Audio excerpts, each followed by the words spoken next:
Chip Maxwell here with your Maxwell Morning Memo.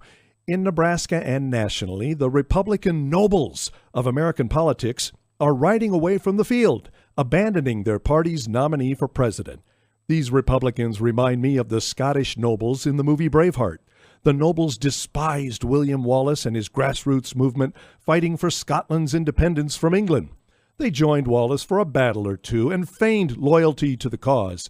But in the big showdown with the English king, the Battle of Falkirk, with Wallace and his foot soldiers engaged in battle and counting on the nobles to serve as cavalry, the nobles rode away from the field.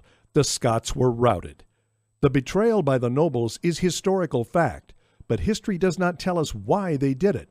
Whatever their motives, the nobles acted to preserve their positions and maintain the status quo. Does that sound familiar?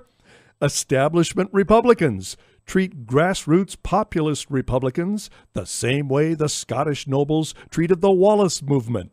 The elites play along with the populists when it suits them, but ultimately they want grassroots populism to fail and go away. Maybe they are abandoning Trump because they are afraid he will win, so they want to wipe him out. They are afraid it will be the end of business as usual. They are much more comfortable in the current environment than they would be in the uncharted new landscape of a Trump populist revolt. At our debate watch party that The Answer held 48 hours after the release of Trump's ugly comments about groping women, the consensus of the crowd was that people were not happy with what Trump said, but it didn't change their opinion on the race. We know that Trump is not a model of virtue, neither is Hillary Clinton. Faced with a choice between seriously flawed candidates, we must choose the one representing the agenda that best serves the nation. Well, that isn't even close.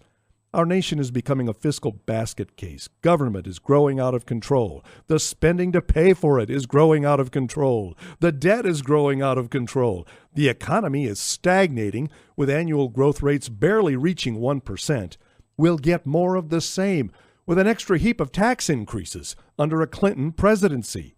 The American Holocaust, called abortion, will go roaring forward under a Clinton administration.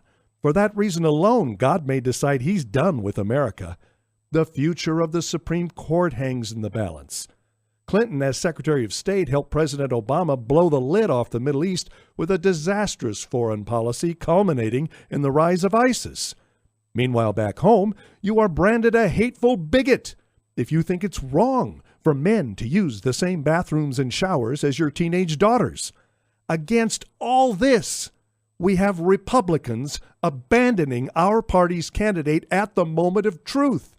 They're not just abandoning Trump.